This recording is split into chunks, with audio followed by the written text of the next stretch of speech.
Whoa, that memory makes me so sad that I can't function like a normal person. Can you? Mm-hmm. Don't worry, I got you. Cool, thanks. So are we just like never gonna remember that again, or? Yeah, just like that. Okay, what is that? I mean, you won't be able to remember it, but I might like throw in a flashback every now and then.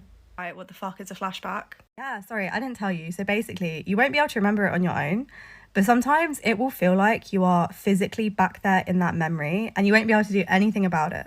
Right. I don't really want that. I just would rather like not remember it at all. Okay, well, I'm doing my fucking best. What do you want me to do? Just forget everything? No, I don't want to forget everything. Look, I'm only one brain, all right? I can't do it all. I'm sorry. I thought it would be easier for both of us if I just didn't remember that memory. Yeah, well, it would be easier for both of us if your mum didn't abuse you. If you have experienced trauma and not been taught about the window of tolerance, we need to have a talk. For those that don't know me, my name is Steph and I'm a psychologist here to break it down. We all have what is called the window of tolerance. This is a space where we can tolerate everyday demands, emails, stress, phone calls, breakups, etc. But if you have been traumatized, your window of tolerance is much smaller than someone who has not experienced trauma. Now, what happens is when we get triggered by something or when something stressful happens, we get flipped out of our window of tolerance. Now, we can either go into hyperarousal, which is anxiety, feeling out of control, overwhelmed, our body goes into fight or flight. Now we can also go into hypoarousal, which is the opposite. This is feeling frozen, numb, spacey, dissociative, and you just kind of suppress your needs or you collapse completely. Now, what people don't know is if you've been through trauma, your window of tolerance is much smaller than the average person. What this means is it doesn't take you long to flip into hyperarousal or hypoarousal, which can often leave you feeling like you have no control. Now, there are specific strategies depending if you are someone who goes into hyperarousal or someone who goes into hypoarousal. If you want to know what these strategies are, comment for a part 2. How did you find peace? I took away your parents. Everything. I scarred you for life. See, that's the thing, Shen. Scars heal. No, they don't. You could bet that, never gotta sweat You that. beat a trash, I beat a rubber band. You beat a match, I will be a fuse. Boom, painter, baby, you could be the muse. I'm the reporter, baby, you could be the news. Cause you're the cigarette, and I'm the smoker. We raise a bet, cause you're the joker. Tricked off, you are the chalk. And I could be the blackboard, you can be the top. And I can be the phone, yeah, when the sky comes falling. Even when the sun don't shine. I got faith in you and I. Put your pretty little hand in mine.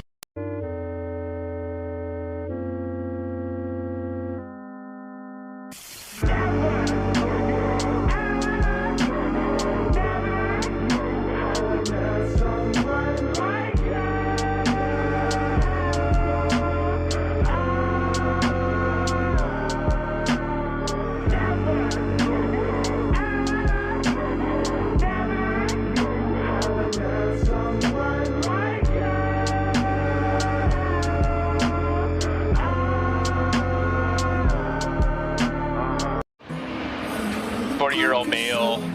He just finished out a seizure. He's in the parking lot. Probation. He's a probation client. Veteran with PTSD. He's pointing a gun, a play gun. Pointing a gun. His finger gun. Air is going like this. Just be careful touching him and come up swinging. Okay. I won't touch him until he responds. Friendly, okay? Yeah, just a friend. Okay, so we'll just come back to the shade, okay? Thank you, Zach. He's a friend, Zach. Zach. He's a friend. I'm a friend. Okay, I was downrange.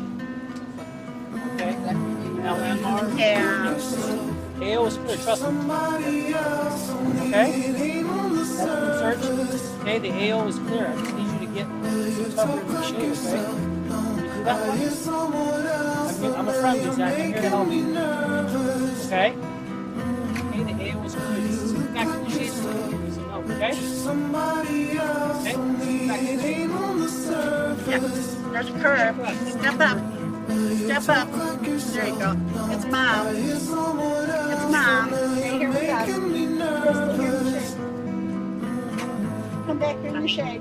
So as you all know, I have a phobia of the shower, and if you're new here, hi, I'm Flo. I'm a survivor of domestic abuse who was waterboarded, so I developed a shower phobia. Anyway, I recently showed you guys what my shower routine was, and today I wanted to show you how much difference there is when a safe person is around. So here I am doing my normal grounding technique, and straight away you can see my body language is so much more relaxed. I'm laughing, I'm talking, and honestly, I'm not thinking about the task at hand at all. So smells are something that really trigger me. I tend to swap out my shampoo and conditioner a lot so that it doesn't end up reminding me of like a flashback or an incident. Here I am just singing and bopping, and here I am with soap in my eyes. Instead of panicking, I know that I've got somebody there to kind of help me, and I straight away end up laughing, giggling, and washing the shampoo straight off. Had I have been on my own, I probably would have gone into a flashback, so having that safe person around is really, really important. However, it's just as important to try and learn your independence through this. It's all just part of the journey. Here I am drifting again, and his voice pretty much snaps me out of it as soon as he starts to talk. If I was on my own, I would have definitely gone into a flashback. So yeah.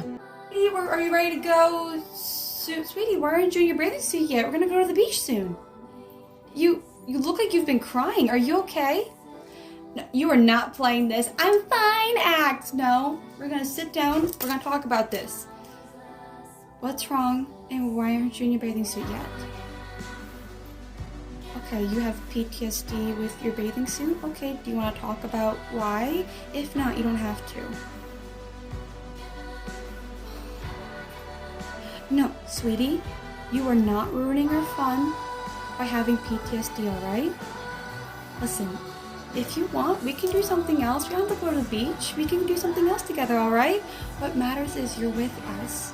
We don't want you to relive any sort of traumatic event. You're still healing from it, and that's okay. But we're your friends. We just want to spend time with you. It's okay. Gold is fake and real love hurts. But nothing hurts when I'm alone. Sometimes when people find out I have PTSD, they'll ask, "How did you get it?" as a follow-up question, which always struck me as weird because I feel like based on my age and gender, it's obvious I was in the Vietnam War. Hi, I'm Julia and I have PTSD. You do not have PTSD. You don't know me at all, and you're not my mental health provider. How on earth can you make that judgment? You're nothing like my uncle, who's 65, a man, and has PTSD. Well, I'm actually a 19-year-old girl, so I'm not surprised I don't have much in common with a 65-year-old man. You didn't serve in the military. There are lots of forms of trauma that can lead to developing PTSD. Well, my uncle got it from the military. And I hope he's getting the help he needs. Did you know that every person with PTSD is different, just like every person ever? Okay, but there are some things that are the same. Yes, that is why we were both diagnosed with post-traumatic stress disorder. I've never seen you have a flashback or a panic attack. That's because this is TikTok and I have no intention of posting my lowest moments for thousands of people to see. Well, have you considered that you might be faking it? Yes, that's a very common thing for people with PTSD to think. Just wait until you find out that I'm autistic. You're what?